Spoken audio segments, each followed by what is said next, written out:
پیارے دوستو، آج ہم ایک ایسے نازک، حساس اور تاریخی موڑ پر کھڑے ہیں جہاں سے پوری دنیا کا نقشہ بدلنے والا ہے۔ یہ وہ لمحہ ہے جس کے بارے میں شاید ہم نے سوچا تو تھا، لیکن یہ نہیں جانتے تھے کہ یہ اتنی تیزی سے ہمارے سامنے آ کھڑا ہوگا۔ ایک طرف اسرائیل کی بربریت ہے، دوسری طرف امریکہ کی پشت پناہی ہے، تیسری طرف عرب ممالک کی مجرمانہ خاموشی ہے اور چوتھی طرف ایران کا وہ رد عمل ہے جس نے پورے خطے کو ہلا کر رکھ دیا ہے۔ یہ کوئی عام جنگ نہیں جو چند دنوں میں ختم ہو جائے گی، یہ وہ آگ ہے جو دہائیوں سے سلگ رہی تھی اور آج بھڑک کر پورے مشرق وسطیٰ کو اپنی لپیٹ میں لے چکی ہے۔ غزہ کی جنگ کے آغاز سے ہی یہ بات واضح تھی کہ اس کا انجام کسی بہت بڑی اور وسیع جنگ کی صورت میں نکلے گا، اور آج وہ وقت آ گیا ہے۔ آج وہ گھڑی آن پہنچی ہے جس کا اندیشہ تھا، جس کا خوف تھا، جس کی پیشگوئی خود رسول اکرم صلی اللہ علیہ وآلہ وسلم نے صدیوں پہلے فرمائی تھی۔ آج صبح اسرائیل کی طرف سے ایران کے 5 بڑے اور اہم شہروں پر بیک وقت فضائی اور میزائل حملے کیے گئے۔ یہ شہر تہران، قم، اصفہان، کرمان شاہ اور کرج ہیں۔ یہ وہ شہر ہیں جو ایران کے دل کی حیثیت رکھتے ہیں اور جن کی تباہی دراصل ایران کی پوری ریاستی طاقت کو نشانہ بنانے کی کوشش ہے۔ تہران ایران کا دارالحکومت ہے جہاں سیاسی اور انتظامی مراکز قائم ہیں۔ قم وہ مقدس اور انتہائی اہم شہر ہے جہاں ایران کی مذہبی اور سیاسی قیادت مقیم ہے۔ آیت اللہ خامنائی اور ان کی رہبری کونسل یہیں بیٹھتی ہے۔ ایران کا منتخب صدر بھی یہیں موجود ہے۔ اصفہان وہ تاریخی شہر جو صدیوں کی تہذیب اور ثقافت کا امین ہے اور جہاں ایران کے اہم صنعتی اور دفاعی مراکز قائم ہیں۔ کرمان شاہ اور کرج بھی ایران کے اہم صنعتی اور آبادی کے مراکز ہیں۔ ان تمام شہروں پر ایک ساتھ حملہ محض ایک فوجی کارروائی نہیں بلکہ ایک واضح پیغام ہے کہ اسرائیل ایران کو بیک وقت کئی محاذوں پر کمزور کرنا چاہتا ہے۔ ان حملوں کے جواب میں ایران نے بھی اسرائیل کے 5 شہروں پر میزائل برسائے اور یوں وہ بڑی جنگ جسے عربی میں ملحمۃ الکبریٰ کہا جاتا ہے، اس کا باقاعدہ آغاز ہو چکا ہے۔ پیارے دوستو، اس پوری صورتحال کو سمجھنے کے لیے ہمیں تھوڑا پیچھے جانا ہوگا اور یہ دیکھنا ہوگا کہ یہاں تک پہنچنے کا سفر کیسے طے ہوا۔ آج سے تقریباً 2 سال پہلے جب غزہ میں اسرائیلی حملے شروع ہوئے تو پوری دنیا نے دیکھا کہ ایک معصوم اور نہتی آبادی پر قیامت ٹوٹ پڑی۔ بچے شہید ہوئے، عورتیں مظلوم ہوئیں، ہسپتال تباہ ہوئے، مسجدیں گرائی گئیں، اسکول راکھ ہوئے اور پورے غزہ کو ایک کھنڈر میں تبدیل کر دیا گیا۔ دنیا کی آنکھوں کے سامنے نسل کشی ہوئی اور پوری دنیا دیکھتی رہی۔ اللہ تعالیٰ نے سورہ حج آیت نمبر 39 میں فرمایا کہ ان لوگوں کو لڑنے کی اجازت دی جاتی ہے جن پر ظلم کیا گیا، اور بے شک اللہ ان کی مدد پر قادر ہے۔ غزہ کے مسلمانوں پر جو ظلم ہوا وہ انسانی تاریخ کی بدترین مظالم میں سے ایک ہے، لیکن اس سے بھی زیادہ تکلیف دہ بات یہ ہے کہ مسلم دنیا خاموش رہی۔ سعودی عرب، مصر، متحدہ عرب امارات، بحرین، کویت، قطر، یہ سب ممالک غزہ کے مسلمانوں کی چیخ پکار سنتے رہے لیکن کوئی مدد کے لیے نہ آیا۔ یہاں تک کہ مصر کے ساتھ جو واحد زمینی راستہ رفح بارڈر کا تھا، وہاں سے ایک گلاس پانی اور ایک روٹی کا ٹکڑا بھی غزہ کے بھوکے اور پیاسے مسلمانوں تک نہیں پہنچنے دیا گیا۔ دوائیں نہیں دی گئیں، راشن نہیں دیا گیا، کوئی انسانی امداد نہیں کی گئی۔ غزہ کے لوگ گھاس کھا کر گزارا کرتے رہے، نہ صاف پانی پیتے رہے، اپنے پیاروں کی لاشوں کے قریب راتیں گزارتے رہے اور مسلم دنیا ان کی تکلیف کو محض ٹیلی ویژن پر دیکھتی رہی۔ یہ وہ تاریک باب ہے جو مسلم تاریخ میں ہمیشہ شرمندگی اور ندامت کے ساتھ یاد رکھا جائے گا۔ پیارے دوستو، یہ محض خاموشی نہیں تھی، یہ اس سے بھی بڑھ کر تھا۔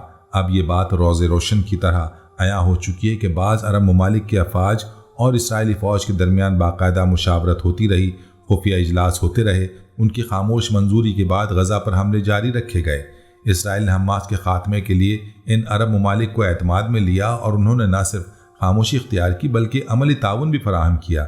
ان کی فوجیں اسرائیلی فوج کے ساتھ بیٹھ کر منصوبہ بندی کرتی رہیں۔ یہ وہ غداری ہے جو امت مسلمہ کے ساتھ اس کے اپنے بھائیوں نے کی۔ اللہ تعالیٰ نے قرآن مجید میں سورہ المائدہ آیت نمبر 51 میں صاف صاف فرمایا تھا کہ اے ایمان والو، یہود و نصارہ کو اپنا دوست اور حلیف مت بناؤ، وہ ایک دوسرے کے دوست ہیں۔ لیکن ہم نے یہی کیا۔ امن معاہدوں کے نام پر، تجارت اور سفارت کے نام پر ہم اسرائیل کے قریب ہوتے چلے گئے اور اپنے فلسطینی بھائیوں سے منہ پھیر لیا۔ اب آتے ہیں اس جنگ کے موجودہ منظرنامے کی طرف۔ نیتن یاہو نے اپنے بیان میں کہا کہ اسرائیل اور امریکہ نے مل کر ایران کے نظام کو ختم کرنے کی مہم شروع کی ہے۔ اس نے کہا کہ گزشتہ 47 برسوں سے ایران اسرائیل اور امریکہ کے خلاف نعرے لگاتا رہا، امریکی شہریوں کو نقصان پہنچاتا رہا اور جوہری ہتھیار بنانے کی راہ پر گامزن رہا۔ دوسری طرف ڈونلڈ ٹرمپ نے اپنی تقریر میں 1979 کے ایرانی انقلاب سے بات شروع کی۔ انہوں نے یاد دلایا کہ جب انقلاب آیا تو تہران میں امریکی سفارت خانے کو یرغمال بنایا گیا और 444 दिन तक अमरीकी सिफारतकारों को वहां कैद में रखा। ये वो वाक़या था जिसने ईरान और अमेरिका के दरमियान दुश्मनी की इब्तिदा की। अमेरिका ने उन यरगमालियों को छुड़ाने के लिए एक खुफिया फौजी मिशन भेजा जो सहरा में ही नाकाम हो गया। हेलीकॉप्टर गिरकर तबाह हो गए और मिशन नाकामी से 2-4 हुआ। बिलाखिर मुज़ाकरात के जरिए यरगमालियों को रिहा कराया गया। प्यारे दोस्तों, बैरूत के वाक़े का भी ट्रंप ने जिक्र किया। 1983 में बैरूत में अमरीकी सिफारतखाने पर एक ज़बरदस्त हमला हुआ जिसमें एक बड़ा ट्रक धमाका खेज मवाद से भरा हुआ दाखिल हुआ और 220 से ज़ायद अमरीकी हलाक हुए, जिनमें CIA के 11 इंतहाई अहम एहलकार भी शामिल थे। लेकिन असल सवाल यह है कि अमरीका लबनान में क्या कर रहा था? जवाब वाज़ेह है, वो इसराइल की हिमायत और पूरे मशरिक़ वुस्ता में मुसलमानों को कंट्रोल करने के लिए वहाँ मौजूद था। उसी बैरूत हादसे के बाद अमेरिका ने दुनिया में अपना एक बहुत बड़ा सिफारतखाना पाकिस्तान में तामीर किया, क्योंकि बैरूत के बाद अमेरिका को समझ में आ गई कि उसे अपनी मदाखलत का मरकज़ मशरिक़ वुस्ता से थोड़ा हटाकर एक ऐसे मुल्क में कायम करना है जहाँ से वो पाकिस्तान, अफगानिस्तान, इराक, सऊदी अरब और बाकी खित्ते में अपने एजेंट पैदा कर सके और अपनी कार्रवाइयाँ चला सके। अब आते हैं मौजूदा जंग के एक और इंतहाई अहम पहलू की तरफ। ईरान ने इस दफ़ा एक मुख्तलिफ और जुर्रतमंदाना हिकमत अमली इख्तियार की है। उसने न सिर्फ इसराइल पर मिसाइल बरसाए बल्कि बहरीन, अबू ज़ैबी, दुबई और रियाद में मौजूद अमरीकी फ़ौजी मराकज़ को भी बैक वक्त निशाना बनाया। बहरीन वो जगह है जहाँ अमेरिका का 5वां बहरी बेड़ा तैनात है।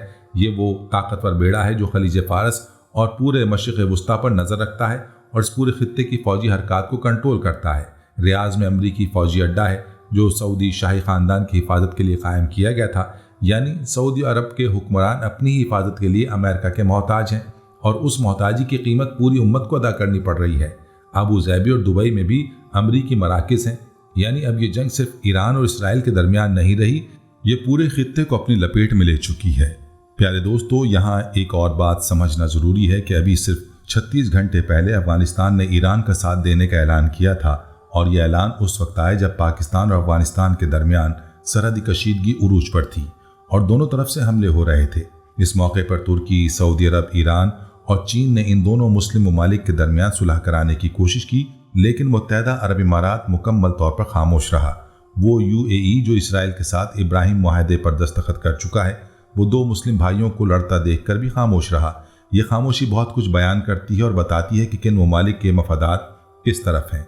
प्यारे दोस्तों, ईरान और इसराइल के दरमियान दुश्मनी कोई नई बात नहीं। 1979 के ईरानी इनकलाब के बाद से ईरान ने इसराइल को एक नाजायज़ रियासत करार दिया और उसके खात्मे का मुतालबा करता रहा, लेकिन गुज़िश्ता कुछ बरसों में ये कशीदगी एक नई और ख़तरनाक सतह पर पहुँच गई। ईरान का मिसाइल प्रोग्राम और जौहरी प्रोग्राम इसराइल और अमेरिका के लिए सबसे बड़ा ख़तरा बन गया। ईरान ने हाइपरसोनिक मिसाइल तैयार की जो सिर्फ 400 सेकंड में तल अबीब तक पहुँच सकते हैं। ये वो सलाहियत है जिसने इसराइल को अंदर से हिलाकर रख दिया, क्योंकि इसराइल का आयरन डोम दिफाई निज़ाम ऐसे तेज़ रफ्तार और जदीद मिसाइलों को रोकने में नाकाफ़ी है। हाल ही में ईरान मुज़ाकरात की मेज़ पर बैठा हुआ था और ये तय हो रहा था कि वो अपने मिसाइलों की रेंज और ताकत को महदूद करे, लेकिन फिर अचानक ये मुज़ाकरात तोड़ दिए गए। इसराइल ने बगैर किसी इंतबाह के हमला कर दिया। प्यारे दोस्तों, अब बात करते हैं इस पूरे खित्ते की जोग्राफियाई और स्ट्रेटेजिक अहमियत की, क्योंकि ये समझना ज़रूरी है कि ये जंग सिर्फ इंसानों को नहीं बल्कि पूरी दुनिया की मईशत को भी तबाह कर सकती है। खलीज फ़ारस वो इलाका है जिस पर दुनिया की मईशत का दारोमदार है। Bandar Abbas, strait of Hormuz, Dubai, Qatar, Bahrain, Muscat, ये सब खलीज फ़ारस के किनारे पर वाक़ हैं और यहीं से दुनिया का सबसे ज़्यादा तेल गुजरता है। ईरान इस पूरी पट्टी के ऊपर बैठा हुआ है। अगर ईरान ने स्ट्रीट ऑफ हर्मस बंद कर दी तो खलीज से निकलने का कोई रास्ता नहीं रहेगा और दुनिया की 40% तेल की सप्लाई रुक जाएगी। आलमी मईशत को एक ऐसा झटका लगेगा जिसका तस्वुर भी मुश्किल है। तेल की कीमतें आसमान को छू लेंगी, पेट्रोल महंगा होगा, खुराक महंगी होगी और दुनिया भर में गुर्बत और अफलास की एक नई लहर उठेगी। यही वजह है कि अरब ममालिक गुज़िश्ता 3 महीनों से ट्रंप को रोकते रहे कि खुदा के लिए जंग शुरू ना करो। प्यारे दोस्तों, अब आते हैं इस पूरी जंग को नबी अलैहिस्सलातु वस्सलाम की अहादीस और कुरान करीम की रोशनी में देखने की तरफ, क्योंकि एक मुसलमान के लिए यही सबसे अहम और रूह को झंझोड़ने वाला पहलू है। आप अलैहिस्सलातु वस्सलाम ने कई अहादीस में आखिरी ज़माने की जंगों और फितनों का जिक्र फरमाया। इन अहादीस को आज के हालात के साथ रख कर देखें तो एक ऐसी तस्वीर सामने आती है जो हर सोचने वाले इंसान की आंखें खोल दे और उसे सोचने पर मजबूर कर दे कि वाकई ये वही वक्त है जिसके बारे में आप अलैहिस्सलातु वस्सलाम ने बताया था। आप अलैहिस्सलातु वस्सलाम ने फरमाया कि बड़ी जंग का आगाज़ इमरान बैतुल मक़दस से होगा, यानी बैतुल मक़दस का मरकज़ स्टेज पर आना इस जंग का पहला निशान है। हमने देखा कि डोनाल्ड ट्रंप ने अपने पहले दौर इक़्तिदार में 2017 में अमरीकी सिफारत खाने तल अबीब से यरूशलेम मुंतकिल कर दिया।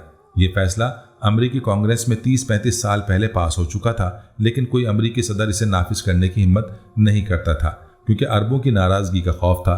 डब्ल्यू बुश, ओबामा, क्लिंटन, किसी ने जुर्रत नहीं की, लेकिन ट्रंप ने यह कदम उठाया और फिर दूसरे ममालिक ने भी अपने सिफारत खाने वहाँ मुंतकिल करना शुरू कर दिए। याद रहे कि यरूशलेम एक मकबूजा इलाका है जिस पर इसराइल ने 1967 में कब्जा किया था। इसे बाकायदा इसराइल का दारुल हुकूमत तस्लीम करना दरअसल उस कब्जे को जायज़ करार देना है और फ़लस्तीन के हक़ को हमेशा के लिए दफन करना है। आप अलैहिस्सलातु वस्सलाम ने दूसरी निशानी खराबुल मदीना यानी मदीना की वीरानी का जिक्र फरमाया। इससे मुराद पूरे अरब खित्ते की तबाही है। आप अलैहिस्सलातु वस्सलाम ने फरमाया कि अरब की तबाही आएगी, एक ऐसा फितना आएगा जो हर घर में दाखिल होगा, कोई घर इससे महफूज नहीं रहेगा। ये फितना अहलास है जो आज के हालात में हमें हर तरफ नज़र आता है। हर घर में टेलीविज़न पर जंग की खबरें हैं, हर दिल में खौफ है, हर आँख में आंसू हैं। आप अलैहिस्सलातु वस्सलाम ने फरमाया कि फ़रात के किनारे एक सोने का पहाड़ बरामद होगा और उस पर एक ऐसी खूनरेज़ लड़ाई होगी कि अगर 100 बेटे हों तो 99 मारे जाएंगे और सिर्फ एक बचेगा। यह हदीस सही बुखारी और सही मुस्लिम में मौजूद है। आज इस खित्ते में जो तेल है वही जदीद दौर का सोना है। पेट्रो डॉलर आज भी सोने की कदर से जुड़ा हुआ है और फ़रात के किनारे का इलाका जो आज इराक़ और शाम में फैला हुआ है आज भी खून में रंगा हुआ है। आप अलैहिस्सलातु वस्सलाम ने यह भी फरमाया कि एक वक्त आएगा जब एक परिंदा उड़ता चला जाएगा और नीचे लाशों के सिवा कुछ नज़र नहीं आएगा। ये परिंदा साफ जगह उतरना चाहेगा लेकिन आकर लाश पर ही गिरेगा। गज़ा के आसमानों में आज यही नज़ारा है। आप अलैहिस्सलातु वस्सलाम ने यह भी फरमाया कि मशरक़ी समंदर बंद हो जाएगा, कश्तियाँ चलना बंद हो जाएंगी। आज देखें ये पूरा खित्ता नो फ्लाई जोन बन चुका है। हर तरफ मिसाइल उड़ रहे हैं और जब फ़ज़ाई रास्ते बंद होते हैं तो समंदरी रास्ते भी खुद ब खुद बंद हो जाते हैं। खलीज फ़ारस, बहर हिंद, बहर अहमर ये सब मुतासिर हो रहे हैं और आलमी तिजारत का पहिया रुक रहा है। प्यारे दोस्तों, अब आते हैं उस इंतहाई अहम पहलू की तरफ जो इन अहादीस में बयान हुआ है, जिसका ताल्लुक ईरान और फ़ारस के इलाके से है। इन हमलों में जो शहर निशाना बनाए गए, तेहरान, कुम, इस्फहान, किरमान शाह, ये सब फ़ारस के इलाके हैं। तारीख़ी एतबार से फ़ारस वो इलाका है जो खुरासान से जुदा होता है। फ़ारस का इलाका जो आज का मरकज़ी और जनूबी ईरान है इस तबाही की जद में आएगा, लेकिन खुरासान का इलाका जो आज मशहद, सीस्तान, बलूचिस्तान और अफ़गानिस्तान पर मुश्तमिल है वो इस तबाही से निस्बतन महफूज रहेगा। बल्कि वहाँ से वो लोग उठेंगे जो आखिरी मार्के में बैतुल मक़दस की फ़तह में हिस्सा लेंगे। आप अलैहिस्सलातु वस्सलाम ने फरमाया कि वहाँ से काले झंडे उठेंगे और वो लोग बैतुल मक़दस को फ़तह करेंगे। आज का अफ़गानिस्तान जो तारीख़ी खुरासान का हिस्सा है ईरान के साथ खड़ा है और ये जोड़ आने वाले दिनों में और मजबूत होगा। प्यारे दोस्तों, आप अलैहिस्सलातु वस्सलाम ने आखिरी मार्के की जो मुकम्मल तस्वीर खींची है वो ये है कि पहले बैतुल मक़दस मरकज़ में आएगा, फिर अरब खित्ता तबाह होगा, फिर मदीना से एक शख्स हिजरत करके मक्का आएगा जिसके हाथ पर बैत होगी, फिर बिलाद शाम से जिसमें उर्दुन, लबनान, फ़लस्तीन और गज़ा सब शामिल हैं, एक लश्कर उसे रोकने आएगा और वो लश्कर रास्ते में ही ज़मीन में धंस जाएगा और फिर खुरासान के इलाके से लोग उठेंगे जो बैतुल मक़दस में अपने झंडे गाड़ेंगे। आज के हालात बता रहे हैं कि हम इस पहले मरहले के आगाज़ में हैं।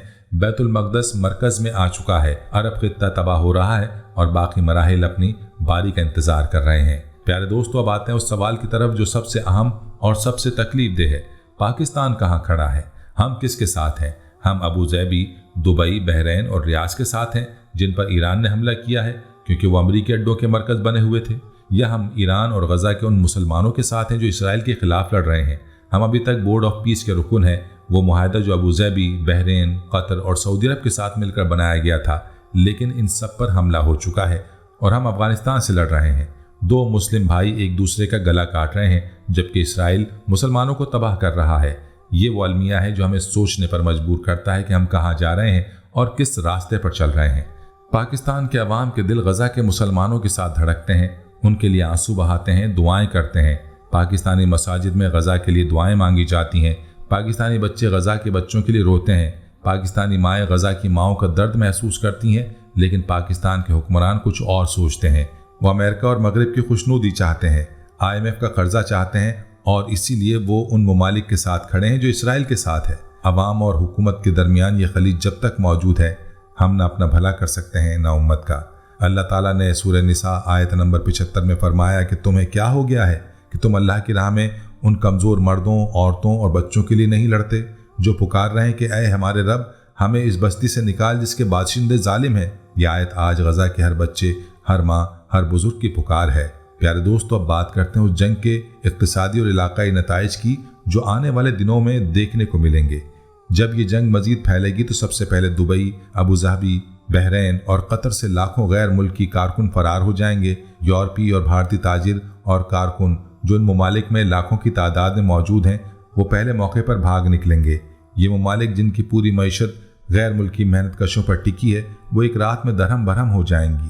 پاکستان کے لیے اور بھی تکلیف دہ صورتحال ہوگی، کیونکہ ہمارے لاکھوں پاکستانی ان خلیجی ممالک میں کام کرتے ہیں اور ان کی ترسیلات زر ہماری معیشت کی ریڑھ کی ہڈی ہے۔ اگر یہ سلسلہ رک گیا تو پاکستان ایک ایسے گہرے اقتصادی بحران میں جا گرے گا جس سے نکلنا آسان نہیں ہوگا۔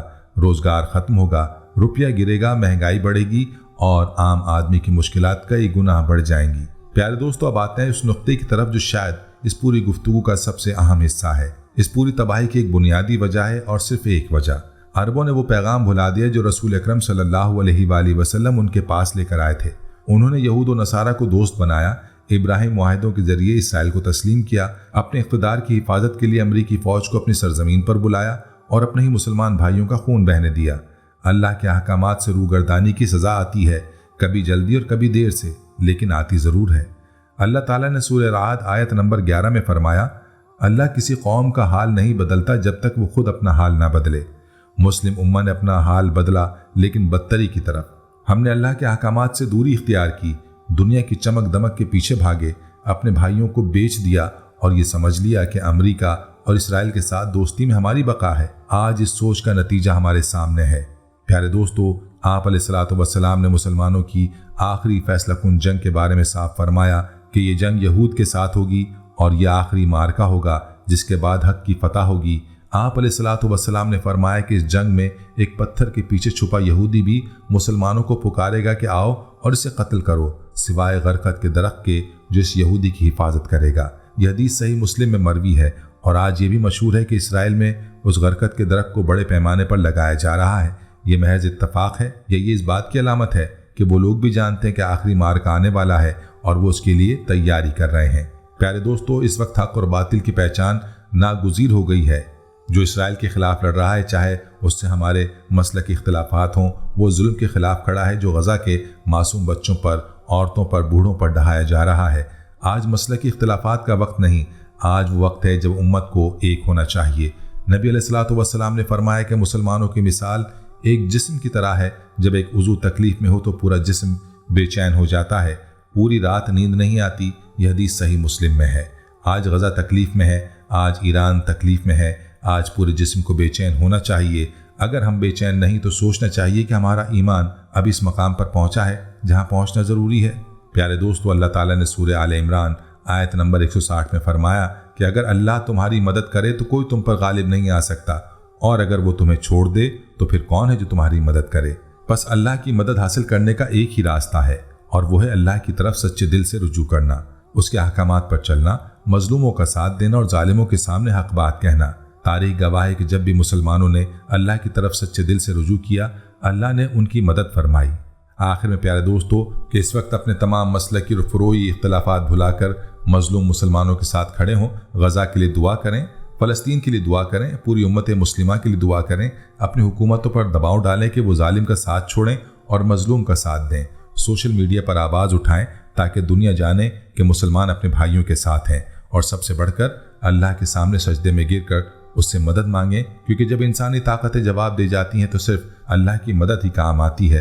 اللہ تعالیٰ نے سورہ بقرہ آیت نمبر 153 میں فرمایا کہ اے ایمان والو، صبر اور نماز کے ذریعے مدد مانگو، بے شک اللہ صبر کرنے والوں کے ساتھ ہے۔ آج ہمیں صبر بھی چاہیے اور نماز بھی۔ پیارے دوستو، یہ جنگ رکنے والی نہیں ہے، یہ بڑھے گی اور پھیلے گی، لیکن اللہ کا وعدہ ہے کہ آخر میں حق کی فتح ہوگی، آخر میں ظلم کا خاتمہ ہوگا، آخر میں اسرائیل کی وہ عمارت گرے گی جو ظلم اور بربریت کی بنیاد پر کھڑی کی گئی ہے۔ یہ اللہ کا وعدہ ہے اور اللہ کا وعدہ سچا ہے۔ پیارے دوستو، اس پوری گفتگو میں ہم نے جو کچھ دیکھا اور سمجھا وہ یہ ہے کہ آج کے حالات کو اتفاق نہیں، یہ وہ تقدیر ہے جو لکھی جا چکی ہے اور جو اپنے وقت پر ظاہر ہو رہی ہے، لیکن اس تقدیر میں ہمارا کردار بھی ہے۔ اللہ تعالیٰ نے ہمیں بے بس نہیں بنایا، اس نے ہمیں عقل دی، ایمان دیا، قرآن دیا اور رسول صلی اللہ علیہ وآلہ وسلم کی سنت دی۔ اگر ہم ان نعمتوں سے کام لیں تو ہم इस वक्त भी कुछ कर सकते हैं। हम जालिम को रोक नहीं सकते, लेकिन मजलूम का साथ ज़रूर दे सकते हैं। अल्लाह ताला गज़ा के मुसलमानों की मदद फरमाए, फ़लस्तीन को आज़ादी नसीब फरमाए, उम्मत मुस्लिमा को इत्तेहाद की तौफीक दे, पाकिस्तान को हिकमत और दुरुस्त फैसले करने की तौफीक अता फरमाए और हम सबको हक़ और बातिल की पहचान करने की हिम्मत और समझ अता फरमाए। आमीन या रब्बुल आलमीन।